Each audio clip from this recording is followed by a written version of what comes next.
Hey, what's up everybody? It's Michael Geddes here. It's the first of the month. I don't know if y'all ever noticed before, but the first of the month seems like sales pick up just a little bit for my comic book sales on eBay.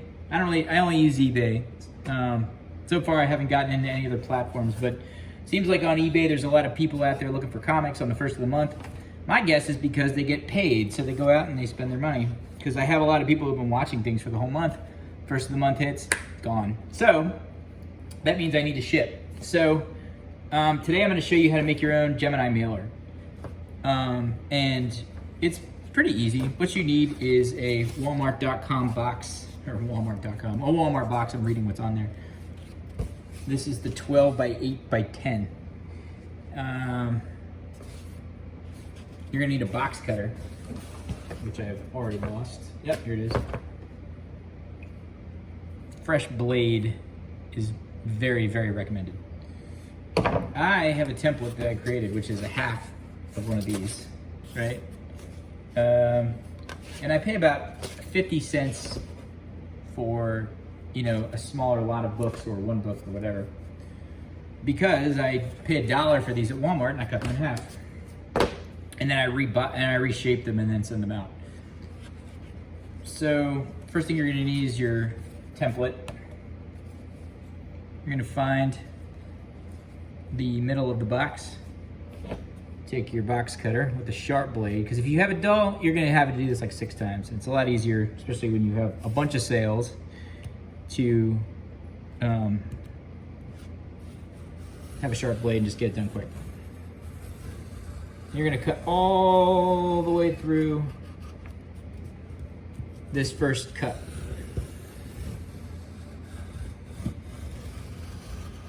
So cut as hard as you can. Yeah, and that should do it. See how easy that was with a sharp blade? Just kind of bend it back. Bam, 2 boxes.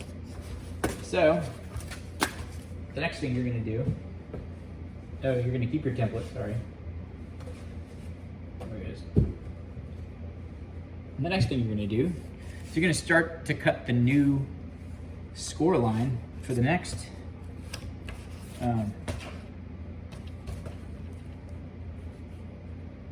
flap. You're gonna recut the flaps. Just take the bottom of your box again, find a line. You're gonna find about what the size of the books is. If you got one book, basically you're just gonna use this as like a cardboard, you know, encasement, right? So you're gonna find the first cut, try to line it up and make it even so it doesn't look wonky. You're not gonna cut all the way through this time. You're just gonna cut a score line. When you got a sharp blade, don't push down too hard, because you'll cut all the way through the box. When you got a dull blade, you don't have to worry about that so much.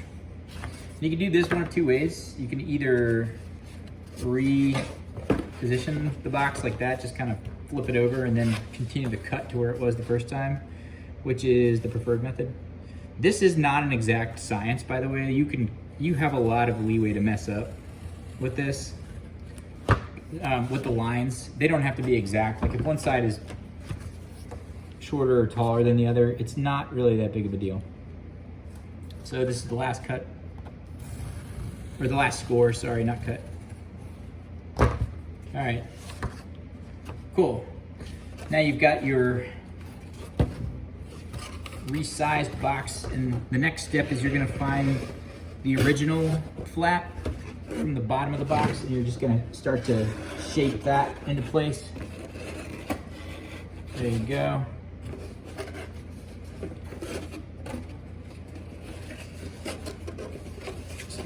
I mean, you don't have to be too careful with this. If you have to do this step first, don't do the next step, because then you'll have to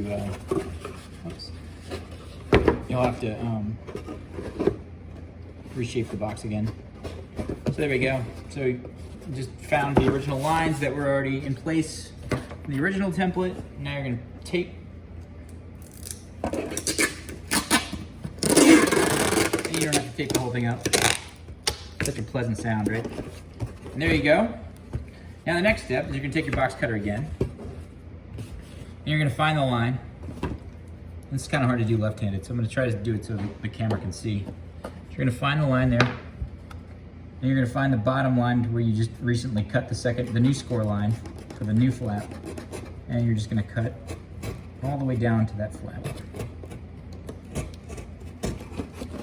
And if it cuts into it all the way through, it's not that big of a deal.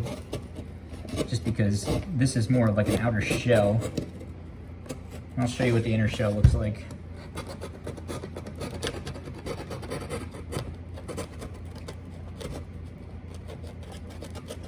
There we go. And the fourth one. All right, now that you've got everything recut, everything kind of starts shaping up into the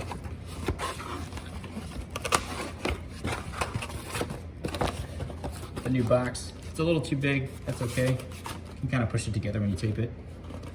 If you cut too far up, then they'll be too far away, so that's something to be kind of cautious of. You gotta kind of feel this out, take a couple trial shots at it.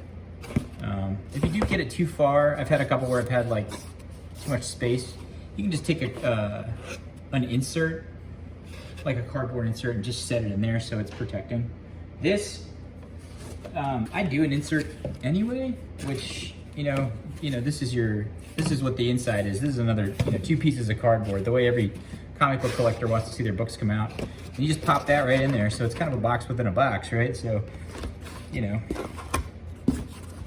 and I mean, yeah, there's a little space there for this one, so, again, be cautious about where you cut, and you can see it's about maybe 2 inches there on each side. And they're not exactly the same, but you can just kind of push it into place and tape. And that's basically the Gemini mailer in a nutshell, the custom. And again, these are like 50 cents a pop if you cut them in half, because they're $1 in the store. So I think the Gemini mailers, I think if you get them in bulk, they're like $1 a piece. So you save a little money, but I mean, this video is what, 7 minutes long? So, you don't have to spend 7 minutes cutting this all out. You just pull it out and throw it in there, and maybe you cut the cardboard out. But anyway, that's that. I hope you all enjoyed the video, and I hope you find it useful, because this is something that I've definitely found to be a very tested method. I've sent a good couple of books, a good maybe like 50 or so books in this thing, and I've never gotten a complaint so far. I also do a shake test just to be sure after I tape, just to make sure it's not running around in there, and that's kind of what I'm doing now. You can hear it's pretty solid. So this book will go out tomorrow, and like I said, I guarantee you there really won't be any damage to it. So, and this thing's in mint condition, so the collector's not going to want to see a damaged book. But anyway, hope you all enjoyed. Like, follow, subscribe. Thanks for watching.